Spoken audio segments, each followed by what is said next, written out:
Assalamualaikum warahmatullahi wabarakatuh ya. Ketemu lagi saudaraku Jumat Pahing ya, dimanapun Anda berada. Kajian materi kali ini tentang pengaruh makhluk halus terhadap kehidupan kita. Teman-teman Jumat Pahing ya, makhluk halus ya, setan ya, khususnya ya. Itu kan sudah jelas ya, punya tujuan untuk menyesatkan anak cucu Adam. Jadi kalau kita merasa bahwasannya di dalam tubuh kita itu banyak makhluk halusnya, ya kemungkinan kita tersesat itu kan justru lebih besar gitu loh, daripada yang tidak ada makhluk halusnya. Dan setiap orang pasti ada penggodanya, setiap orang pasti ada yang menyesatkannya gitu loh, makhluk halus di dalam tubuh kita. Nah yang kita bahas saat ini adalah kaitannya dengan kotam. Entah kotam leluhur, kotam pusaka, kotam ilmu, kotam pemaharan, yang disimpulkan sebagai kotam pendamping. Ya, jangan sekali-kali mengkultuskan yang namanya kotam pendamping. Kodam itu pembantu, ya. Tentunya secara hierarki ya, level ya. Seorang pembantu dengan seorang majikan itu kan lebih tinggi ya, majikannya gitu. Ya toh? Karena ada sebuah kepentingan ya, pembantu itu ingin katakanlah mengabdi. Itu tetap tidak gratis ya teman-teman ya. Kodam itu tidak gratis ya. Tidak ada ceritanya ya makhluk halus itu mengabdi pada dirimu terus tidak minta bayaran, itu tidak ada ceritanya. Mesti ada sesuatu. Contoh misalkan Anda datang melakukan pemaharan terhadap orang ya, orang lain melakukan pemaharan untuk pasang pagar rumah misalkan, ya dipasanglah makhluk halus di dalam rumah Anda sehingga rumah Anda ini anti maling misalkan. Apakah yang masang tadi tidak melakukan transaksi dengan makhluk halus itu? Ya melakukan. Kadang kita berpikir yang dipasang itu adalah doa. Sopo sing betah mendino ndongakno omamu gitu. Ya, cara yang paling mudah yaitu tadi. Ambil makhluk halus, ambil jin, disuruh nunggu rumahmu. Dengan konsekuensi memberikan makan, memberikan sesaji dan sebagainya. Nah, inilah yang perlu kita sikapi ya, teman-teman Jumat Pahing. Jadi kalau misalkan hidupmu itu penuh dengan masalah, penuh dengan musibah, masalah, ya bisa jadi karena itu gitu. Ini faktor, salah satu faktor. Tapi faktor yang lain juga banyak. Tapi kita analisa dari faktor kegaiban ya, dari makhluk halus yang ada di sekitar kita. Ya. Misalnya Anda punya kodam pendamping dari leluhurmu orang sakti misalnya.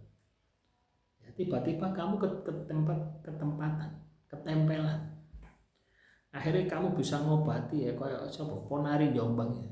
Bisa ngobati, bisa apa gitu. Nah itu ya. Pernahkah Anda berpikir ya, selain katakanlah kecocokan tadi, itu pasti ada efek negatifnya. Mau tidak mau Anda harus memberi makan. Nah masalahnya Anda tidak tahu makannya apa. Akhirnya apa yang terjadi? Membuat hidup Anda berantakan, banyak masalah. Nah, inilah yang perlu kita sikapi, itu ada di situ ya. Jadi kodam pembantu ya. Pembantu dalam wujud makhluk halus itu tidak gratis. Lah wujud menungso nggak gratis. Apa meneh wujud makhluk halus. Nah terus solusinya bagaimana? Solusinya dibersihkan. Kalau Anda mau ekstrim, ya. Atau kalau Anda mau pelihara pembantu Anda tadi, yang perlu kamu lakukan adalah tirakat. Kamu harus tirakat, karena yang dihisap ya makhluk halus itu ya, jin, ya, kodam, itu butuh energi. Yang dihisap dalam diri manusia adalah energi batin. Makanya orang yang punya kodam itu lemes dok, kayak kekurangan tenaga. Padahal wis mangan rawon, mangan sate, mangan empal, ya, tapi tetap lemes karena esensi kehidupannya ini disedot. Dan itu bisa dikembalikan dengan lagu prihatin, lagu tirakat puasa, ya. Tapi kalau Anda tidak mau repot semacam itu, sudah tidak usah kodam-kodaman, ya.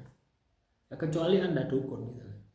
Lah buat apa ya manusia biasa semacam seperti kita ini, buat apa kodam ini? Buat gaya-gayaan. Ada tuh beton Jumat Pahing, kodamnya harimau. Wah, itu pembodohan ya. Ya, kodam itu melekat pada perilaku orangnya, bukan melekat pada wetonnya. Banyak orang yang lahir Jumat Pahing tidak punya kodam, banyak malah enak. Ya. Nah inilah ya. Kadang juga emosi kita meledak-ledak itu juga ya pengaruh kodam. Ya, kodam, jin, setan itu terbuat dari api, nempel di dalam tubuhmu, ya panas. Walaupun katakanlah itu kodamnya baik, itu tetap panas. Karena unsurmu tanah. Ya. Nah inilah yang perlu kita sikapi. Jadi memang kalau misalkan ya, untuk dukun, untuk paranormal, kodam itu sangat berguna. Ya, dikongkon nyantet, dikongkon puter giling, dikongkon macam-macam. Ya diupahi. Ya. Artinya simbiosis mutualismenya itu ada. Tapi kalau untuk orang biasa, gawe opo kodam, gawe gaya-gaya. Ya, nanti lama-lama Anda terjebak, ya, terbiasa menyuruh menggunakan makhluk halus untuk keperluan Anda mempengaruhi orang lain. Ya, akhirnya ketagihan, akhirnya ya ujung-ujungnya tadi dukun. Inilah yang berbahaya ya kaitannya dengan kodam. Kodam itu bahasa Arab, bahasa Indonesianya pembantu, bahasa Jawa ini prewangan. Orang yang memiliki prewangan identik dengan dukun. Paranormal, kiai duwe kodam, ya ono kiai sing duwe kodam. Wae. Anda tahu ya di pesantren itu ya kodam dari jenis manusia ya banyak. Yang ngawulo misalnya ya. Misalnya yang ikut nyuci bersih-bersih rumahnya Pak Yai itu kan tidak digaji ya, dibayar. Ngawulo itu kodam. Biasanya seperti itu di pesantren. Tapi dari makhluk halus ya juga banyak gitu ya. Banyak santri-santri yang nggak kelihatan itu banyak. Ya, saya dulu punya yai almarhum itu ya. Ketika mau lebaran itu kan pulang semua ya. Ya, pulang semua. Itu yai itu tetap nggugai ya.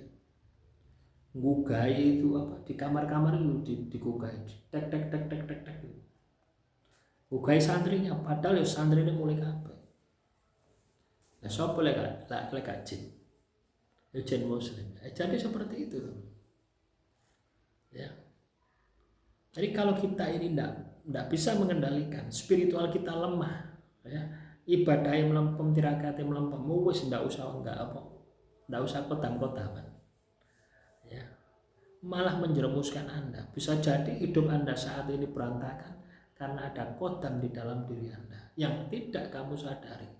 Entah kodam dari kelakuanmu atau kodam dari luar yang memang dikirim untuk mencelakai. Solusinya untuk identifikasi apa? Poso. Silakan poso, niat pembersihan. Ya, sampai tubuhmu enteng.